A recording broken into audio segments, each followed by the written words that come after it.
18 जनवरी 1993 को केंद्र और कांग्रेस की नरसिम्हा राव योद्धा उन्होंने अपने टेक्सटाइल मिनिस्टर को आदेश दिया कि आप अपना इस्तीफा सौंप दें। 43 साल की इस मिनिस्टर को आए 2 दशक से ज़्यादा का वक्त हो चुका था। इन्हें राव के इस कदम की पहले से खबर थी और बिना किसी देरी के उन्होंने इस्तीफा सौंपा और सड़क मार्ग से अपने गृह राज्य को रवाना हो गए। क्या हुआ उस दिन, क्या छपा प्रेस में कि एक मंत्री का इस्तीफा, ये वो वह, जबकि वही प्रेस कुछ दिन पहले दिल्ली में हाट खोलने के फैसले पर उनकी वाहवाही कर रही थी। पर वह भी जादूगर था, जानता था पर्दे के पीछे का खेल, क्योंकि वह इस खेल में महारथी था। नमस्कार, मैं आपके साथ शिवशंकर बिश्नोई। आप देख रहे हैं मुखियाजी.com। स्वागत है आपका मुखियाजी.com के किस्से कुछ सीखे कुछ सुने और कुछ अनसुने एपिसोड में। अशोक गहलोत का सियासी कैरियर राजनीति के डार्क हॉक्स की एक आता है। वह राजनीतिक तौर पर बहुत ही अप्रभावी माली परिवार से आते हैं। इसके बावजूद भी उन्होंने गांधी परिवार में अपनी छवि कभी कम नहीं होने दी। 1993 में गांधी परिवार सियासत में सक्रिय नहीं था। नरसिम्हा राव सत्ता के शीर्ष पर थे, एक तांत्रिक के एहसान के नीचे दबे थे। तांत्रिक जो सत्ता का तंत्र समझता था, जिसने रिटायरमेंट की तैयारी कर रहे राव के प्रधानमंत्री बनने की भविष्यवाणी की थी। यह चंद्रस्वामी थे, राव सरकार में जिनका ऐसा प्रभाव कि कई मंत्री सार्वजनिक रूप से उनके पैर भी छूते थे। अशोक गहलोत और चंद्रस्वामी एक दिन एक ही हवाई जहाज में सफर कर रहे थे। स्वामी कुछ देर बाद अशोक गहलोत को देख रहे थे। उन्हें आशा थी कि वह भी उनसे आकर मिलेंगे, पर ऐसा नहीं हुआ। दोनों के रिश्तों के बीच की खटास की शुरुआत हो चुकी थी। कुछ ही समय बाद राजस्थान के पाली जिले में कांग्रेस का एक कार्यक्रम था, जिसमें कांग्रेस के कदावर नेता विद्याचरण शुक्ला और गहलोत को भी बुलाया गया। वे आने को तैयार थे क्योंकि पार्टी का कार्यक्रम था, पर जब इन्हें पता चला कि चंद्रस्वामी इस कार्यक्रम में आ रहे हैं तो उन्होंने इनकार कर दिया।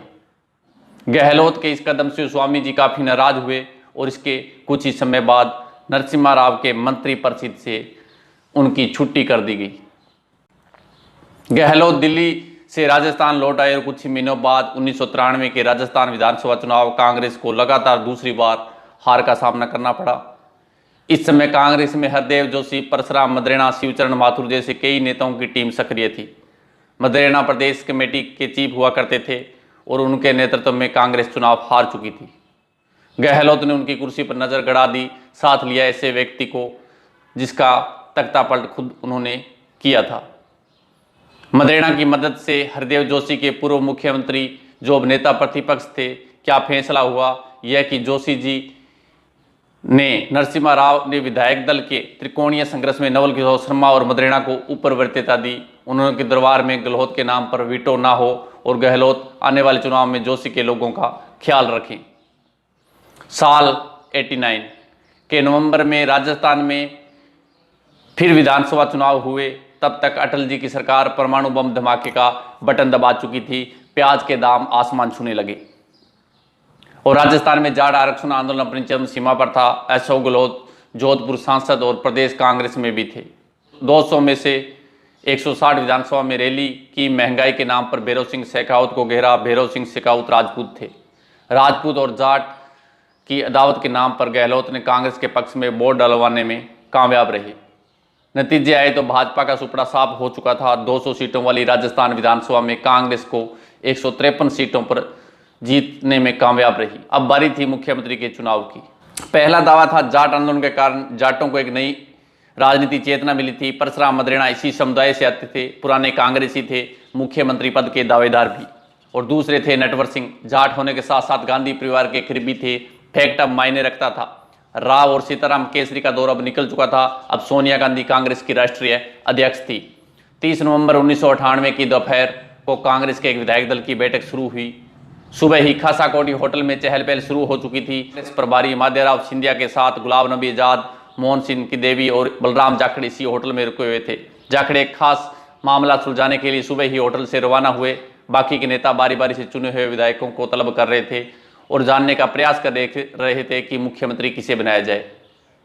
इस पर सवाल पर राय ली जा रही थी। विधायकों की पसंद जानने के बाद नेताओं ने एक शब्द में जवाब देते हैं कि मैडम जी की इच्छा है, और फिर शुरू हुई विधायक दल की औपचारिक बैठक।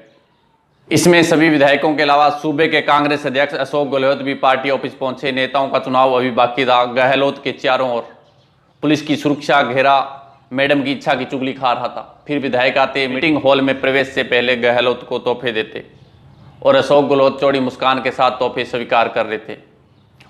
उधर जाकर होटल से सुबह जिस काम के लिए रवाना हुए थे पूरा करके वापस आ गए थे। काम था अपने रिश्तेदार परशुराम मदरेणा को मनाने का। मदरेणा ने विधानसभा अध्यक्ष के बदले मुख्यमंत्री पद पर दाव छोड़ दिया। सबने मैडम की इच्छा को मान लिया। अशोक गहलोत प्रदेश के नए मुख्यमंत्री थे। अशोक गहलोत इक्का साबित हुए।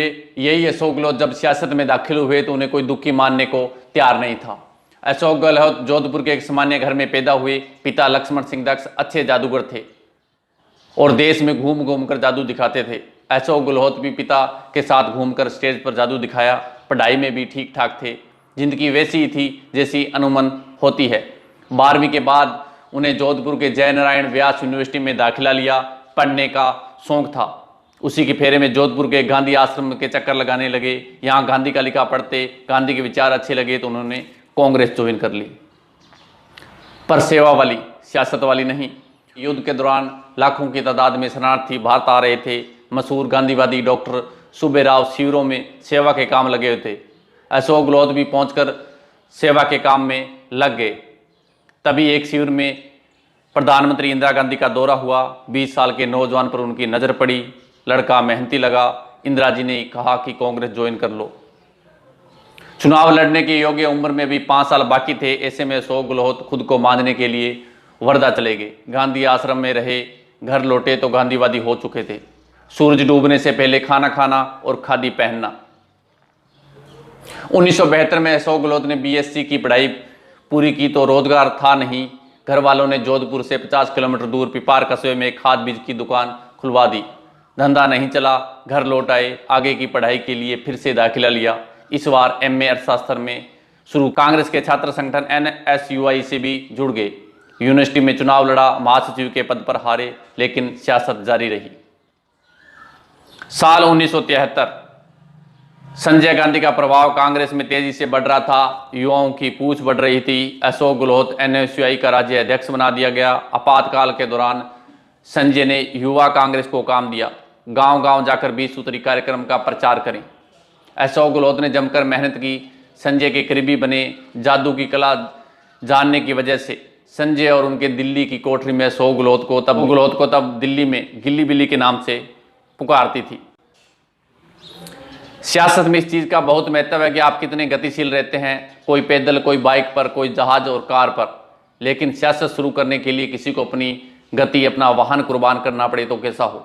संजय गांधी का गिल्ली बिल्ली अब चुनाव लड़ रहा था। आपातकाल खत्म हो चुका था। कांग्रेस लोकसभा चुनाव हार चुकी थी। जनता पार्टी के राज में विधानसभा चुनाव लड़ने के कांग्रेसी खोजे नहीं मिल रहे थे। तभी अशोक गहलोत ने मौके को भांपा और जोधपुर के सरदारपुरा सीट से लड़ने के लिए संजय से टिकट ले आए। उम्र थी 26 साल। पूंजी के नाम पर एक मोटरसाइकिल, उसे 4000 में बेच दिया। जैसे तैसे करके चुनाव लड़ा। सामने थे जनता पार्टी के महादेव। उनसे 4329 के अंतर से चुनाव हारे। शुरुआत तो खराब हुई, मगर किसके लिए खराब शुरुआत थी, इससे आगे चलकर महत्व होना था। केंद्र की जनता पार्टी की सरकार 3 साल में डूब गई। 1980 में नए सिरे से चुनाव हुए। इस बार संजय ने जोधपुर से उन्हें लोकसभा का टिकट दिया। चुनाव लड़ने के लिए इस बार भी कोई खास पैसा नहीं था। गहलोत के दोस्त रघुवीर सिंह, उनके सैलून में कार्यालय खोला गया। जोधपुर के सोस्ती गेट का सैलून आज भी अशोक गहलोत के प्रमुख अड्डों में से माना जाता है। खुद की बाइक उन्होंने पहले ही बेच दी थी, इसलिए प्रचार के लिए रघुवीर की बाइक का इस्तेमाल किया। खुद के पोस्टर चस्पा करते रहे। नतीजे आए तो जीत चस्पा हो चुकी थी। अशोक गहलोत ने जनता पार्टी के बलवीर सिंह कछवा को 52,519 वोटों के बड़े अंतर से हराया और दिल्ली पहुंच गए। दिल्ली में रहने के कारण उनकी इंदिरा गांधी से नज़दीकियां बढ़ी। सादी जीवन शैली, गांधीवादी मूल्यों में आस्था रखने वाला और ओबीसी समुदाय से आने वाला नौजवान इंदिरा को पसंद आया। तभी की बात है जब अशोक गहलोत इंदिरा के घर के बच्चों को यानी राहुल और प्रियंका को जादू का खेल दिखा दिया करते थे। इसी नज़दीकी का फायदा भी मिला। 1982 में मंत्रिमंडल का विस्तार हुआ। इंदिरा के मंत्रिमंडल में नागरिक उड्डयन मंत्रालय का उपमंत्री बनाया गया। उस समय उनकी उम्र 33 साल थी। अब तक अशोक गहलोत का सियासी ग्राफ सीधी रेखा में ऊपर जा रहा था। अभी सियासत बाकी थी, अभी उन्हें दिल्ली से राजस्थान लौटना था, अभी उन्हें तख्ता पलटना था और एक तख्ता पलट का शिकार भी होना था। अभी उन्हें एक और चुनावी हार भी देखनी है, अभी राजस्थान की सियासत का जादू होना बाकी था। यह सब जानेंगे हमारे अगले एपिसोड में। हमारे द्वारा यदि कोई त्रुटि रह गई हो तो हमें अवगत करवाएं, हम भूल सुधारने का प्रयास करेंगे। जय हिंद, नमस्कार, वंदे मातरम।